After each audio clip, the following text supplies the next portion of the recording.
And here to react to all of that about Letitia James and so much more, your favorite lawyer and mine, come on, Article 3 Project founder, Mike Davis. Mike, welcome back to the program. Super happy to see you today. I was very excited that you were going to be on.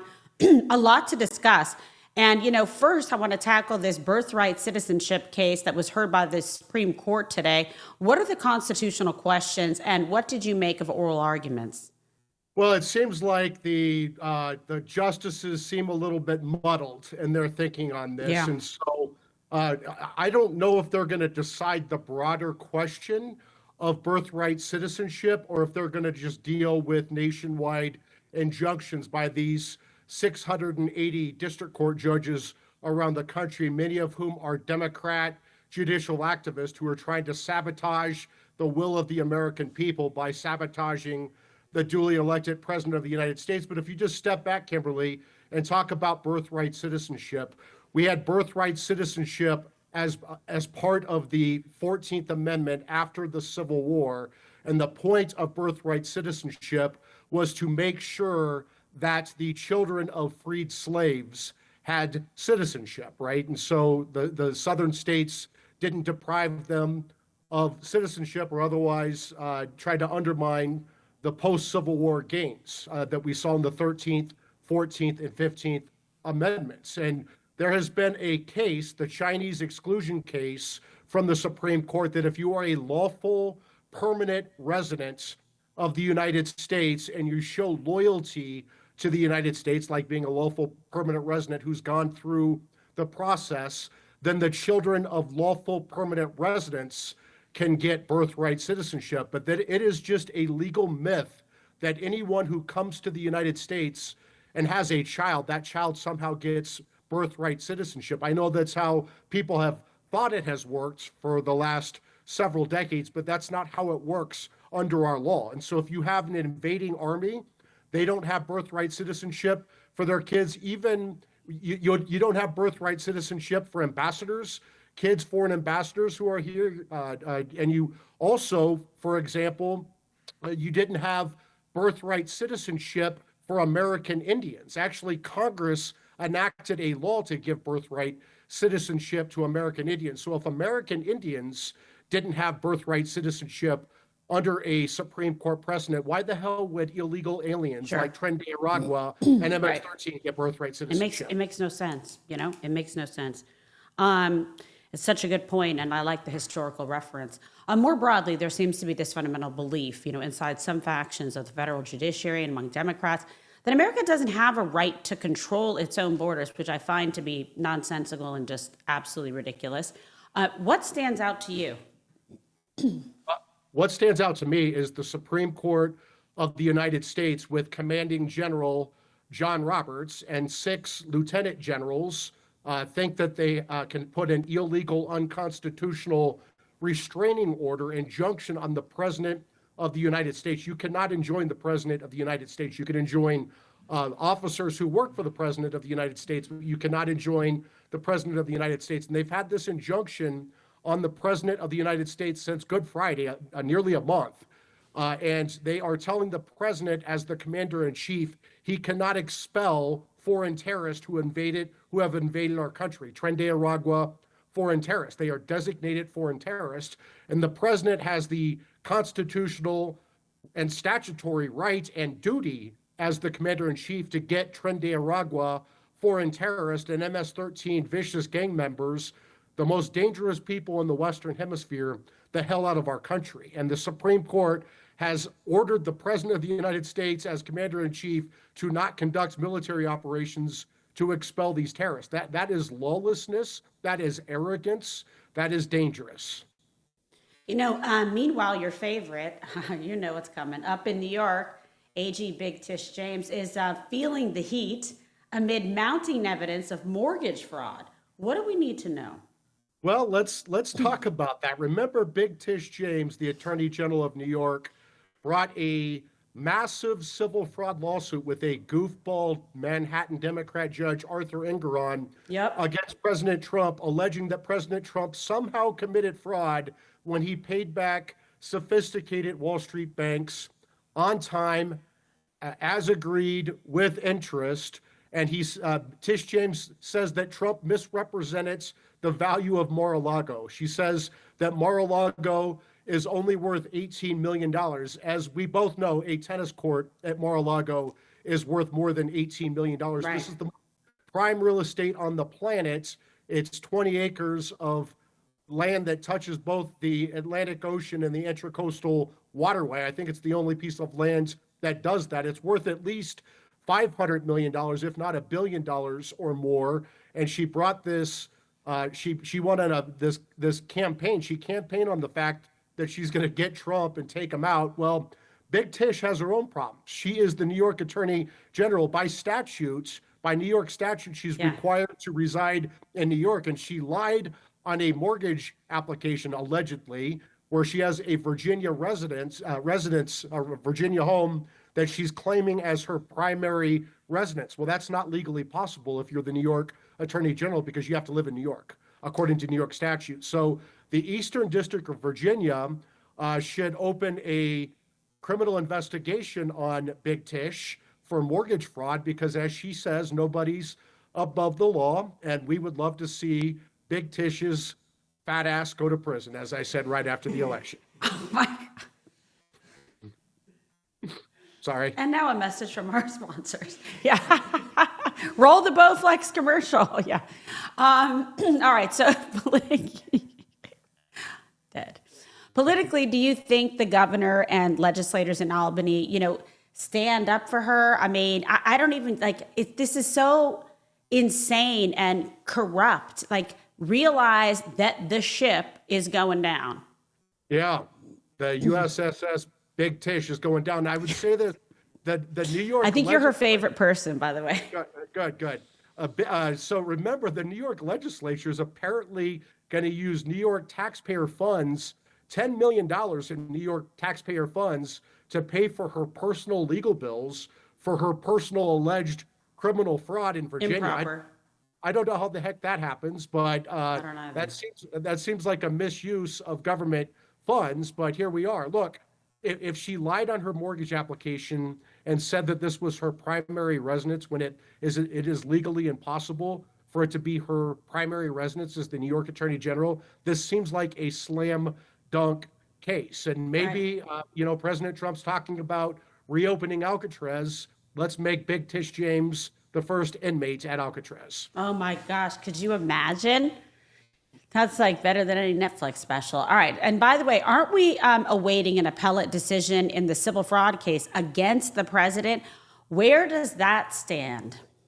Yeah, I mean, they remember that. What did they get? A $500 million verdict against President Trump for the non-fraud of paying back sophisticated Wall Street banks on time as agreed, with interest. And then that goofball Manhattan judge Arthur Engoron tried to let Big Tish immediately start collecting on the judgment. Apparently she was going to go sell Mar-a-Lago to collect on the judgment. That the New York Appellate Division had stayed that and lowered the bond to a significantly lower bond, but it's still a ridiculously high number. I think it's still $150 million, but it's not $500 million, right?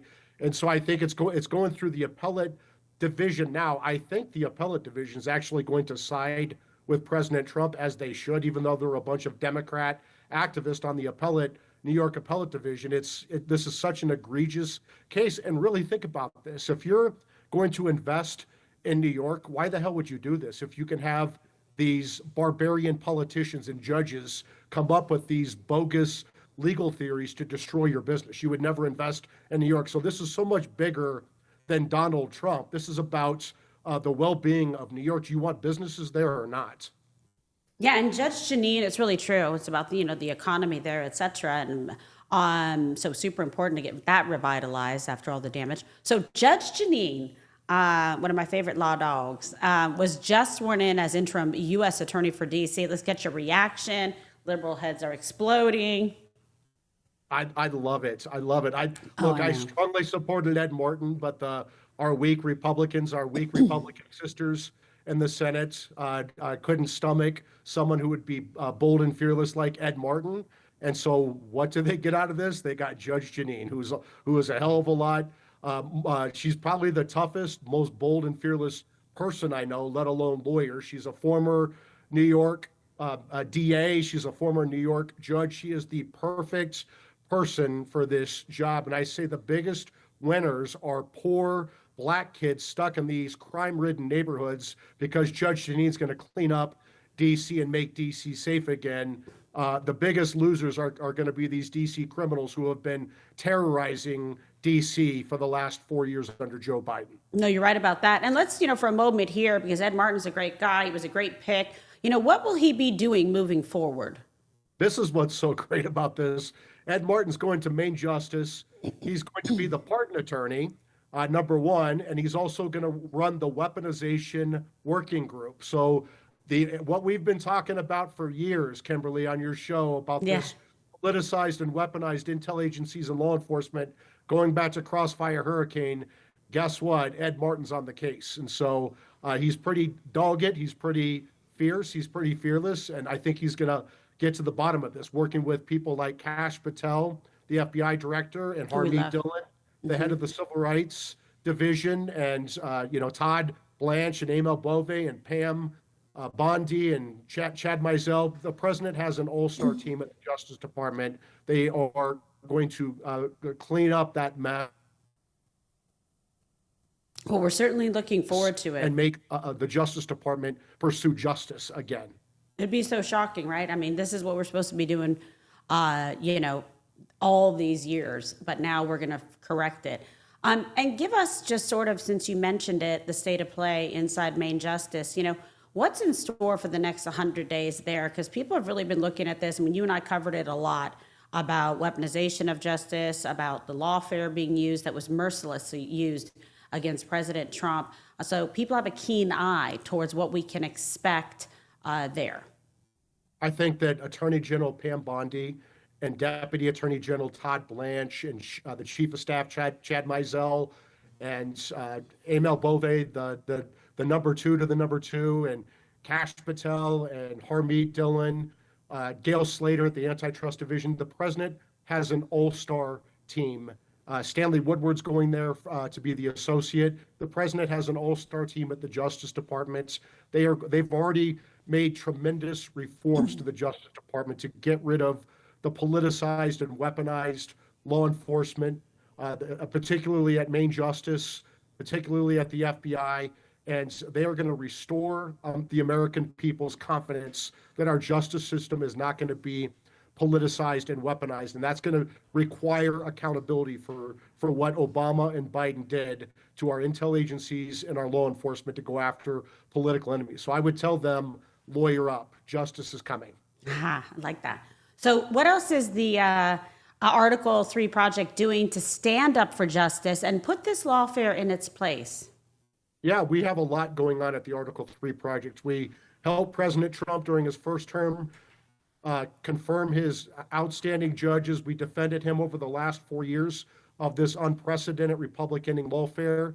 We've been the tip of the spear against big tech to use antitrust to hold them accountable with Andrew Ferguson, the FTC chairman, and Gail Slater, the antitrust head at the Justice Department, Mark Metter at the FTC.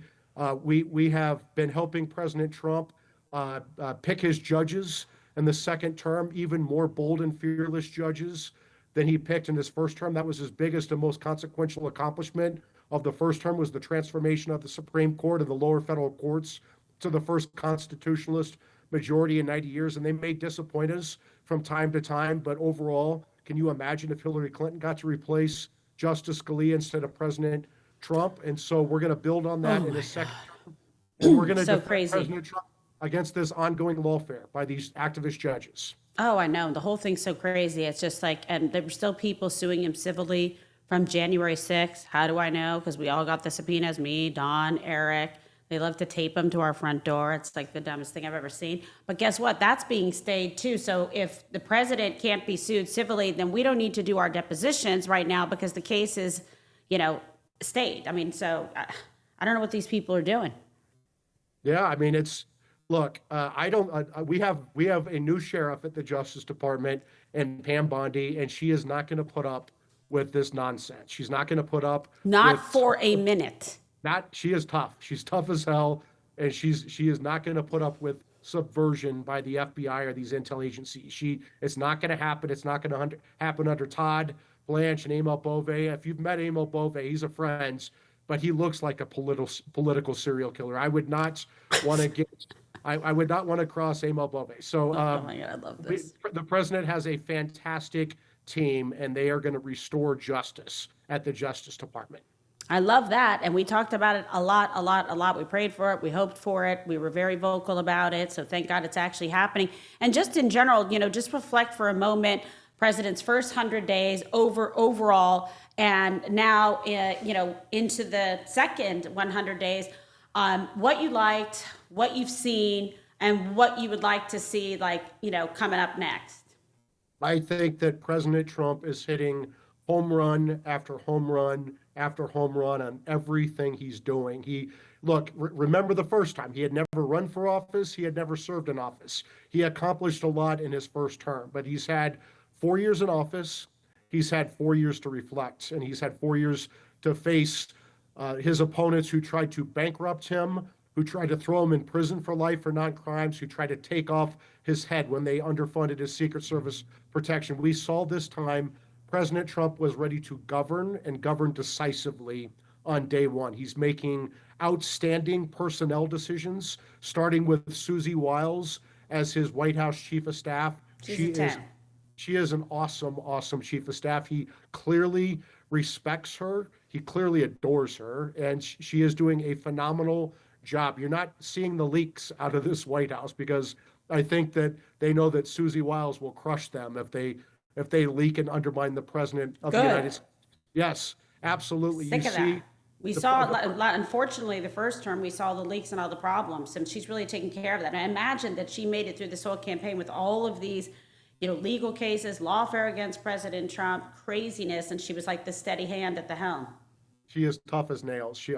I really respect her, and I think the president has assembled an all-star cabinet, and they are making bold and fearless reforms on behalf of the American people. The president has a broad electoral mandate, 312 electoral votes, all 7 swing states, the popular vote. He's doing what he promised American voters he would do. That's unthinkable in Washington, but he's cutting waste, fraud, and abuse. He's securing our border, and he's getting these illegal immigrants, all of whom are criminals, particularly these vicious terrorists at Tren de Aragua and MS-13, getting them the hell out of our country. No, you're absolutely right. I mean, they have no right to be here. We don't cry for them. Send them out. Nayib Bukele's got the stomach for it. Put them all in his beautiful maximum security prisons, and that's that. Bye. And what I love too is you're never getting back in this country, ever. Yeah. That's it. Adios, amigos. Bad hombres. Exactly. Well, if the 7 generals on the Supreme Court will allow the president to do his job as the commander in chief and secure our border and protect our country, but we have these 7 generals, so who knows how they're going to rule. Let's see, but if not Alcatraz for Fanny, maybe she can go over to El Salvador. Be a great place for her. They could put her to work, and down in that prison it'd be perfect. Oh, perfect! What a great fit. Okay, Mike, tell us everything. Where they can go to find you, et cetera. What you guys are working on again right now, because we're all in. Our article3project.org, article number 3project.org.